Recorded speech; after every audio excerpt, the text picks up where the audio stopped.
मेरे पीछे इस वक्त आप एक बड़ी जमात को देख रहे हैं जो इस वक्त प्रेस कॉलोनी में आकर एहतजाज कर रहे हैं और ये वो लोग हैं जिनको कहा गया है कि उनकी जो रिक्रूटमेंट है एप्टेक के थ्रू हो जाएगी। एप्टेक एक ऐसी कंपनी है जिसको इस वक्त हमारे मुल्क में कई स्टेट्स में बैन कर दिया गया है और जिस हवाले से जो आज ये प्रोटेस्ट हो रहा है, इनका मानना है कि एसएसबी ने जो एप्टेक रिक्रूटमेंट कंपनी रखी है वो ये एक्सेप्ट करने के लिए तैयार नहीं है।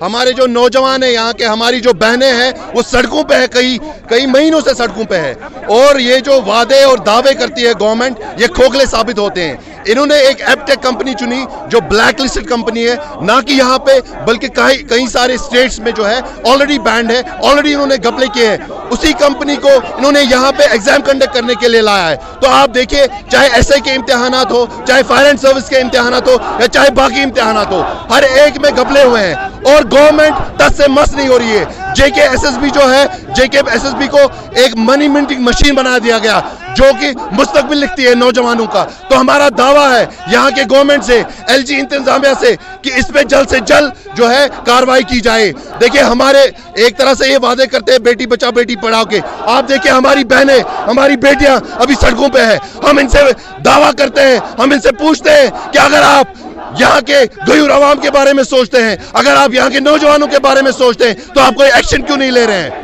ये जानना चाहता हूँ क्योंकि पिछले ये आज की बात नहीं है, ये 6 महीने पहले हमें पता चली थी कि एप्टेक एक ब्लैक लिस्टेड कंपनी है। एप्टेक वैसी कंपनी है जिसने करोड़ों का घपला किया है बाकी रियासतों में। तो आप मुझे बताइए, इतनी देर क्यों ये लगाते हैं? जब इनको कश्मीरियों के घर उजाड़ने होते हैं उस टाइम में कोई नोटिस सर्व नहीं करते, बुलडोजर लगा देते हैं। लेकिन जब बात है हमारे बच्चों की, हमारे बेटों की, हमारे बहनों की, तब ये इतना टाइम लगाते हैं। लेकिन जब इनको हमारे घर उजाड़ने होते हैं तब ये 2 मिनट में घर उजाड़ देते हैं। हम नौजवानों का इस्तेमाल हुआ है, इस्तेसाल हुआ है पिछले 70 साल से। अगर इनकी नौकरियां बहाल नहीं हुई, इनको एक फेयर मीन से एग्जाम कंडक्ट नहीं किया गया, हम सड़कों पे आएंगे और इंशाअल्लाह ताला हम जैसे नौजवान जो है कुर्सियों पे बैठेंगे और इनकी कुर्सियों से हम इनकी कुर्सियां छीनेंगे और इनके तख्ते पलटेंगे। जो भी ये सियासतदान रहे हैं यहाँ के, जिन्हें करोड़ों का घपला किया है, जिन्हें हमारे खून पे सियासत की है, आज ये नौजवान, आज हमारी बेटी बहनें आज यहाँ धरने पे है। आप देखिए, आज की बात नहीं, पिछले 6 महीने, पिछले 1 साल से हमारे लोग धरने पे है। इनका मानना है कि अगर एप्टेक यहाँ पे रिक्रूटमेंट करती है तो कहीं ना कहीं पे यहाँ के नौजवानों के साथ नाइंसाफ़ी होगी, क्योंकि अगर हम पिछले साल की बात करें, कई ऐसे डिपार्टमेंट्स हैं जहाँ पे स्कैम्स के हवाले से बात की गई। आपको याद होगा एफएए ने यहाँ पे लगातार एहतजाज किया था।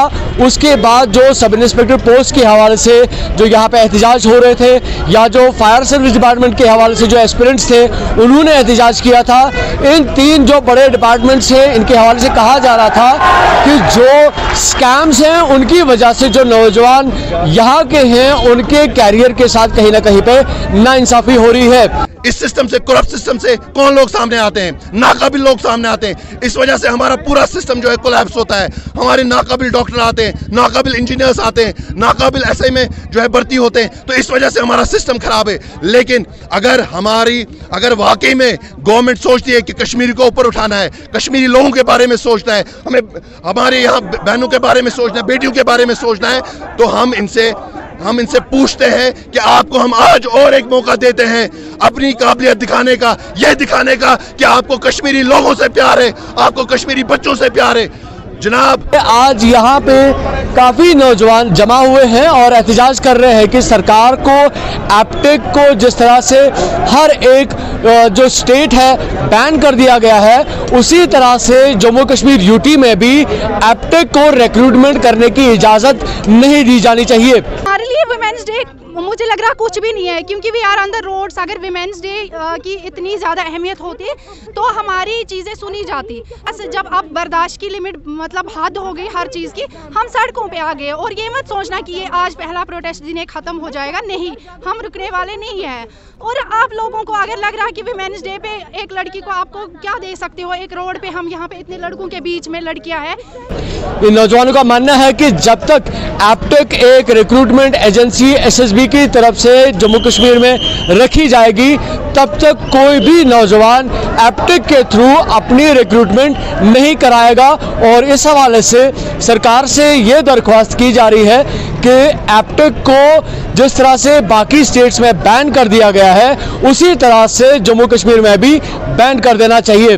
हालांकि नौजवानों के साथ हमने आज आम आदमी पार्टी के जो यूथ रिप्रेजेंटेटिव्स हैं, चाहे हम जिब्रान डार की बात करें या बशारत की बात करें, तो कई ऐसे आम आदमी पार्टी के जो रिप्रेजेंटेटिव्स थे आज इन नौजवानों के साथ थे, जो यही मांग कर रहे थे कि सरकार को इस पे इकदाम उठाने की ज़रूरत है, क्योंकि एप्टेक एक बैंड रिक्रूटमेंट एजेंसी है और अगर एप्टेक के थ्रू रिक्रूटमेंट होती है तो फिर से स्कैम्स के हवाले से एहतजाज होते रहेंगे और यहाँ के नौजवानों के साथ नाइंसाफ़ी होती रहेगी। देख रहे हैं चैनल 1 में हूं मीर उमर, श्रीनगर।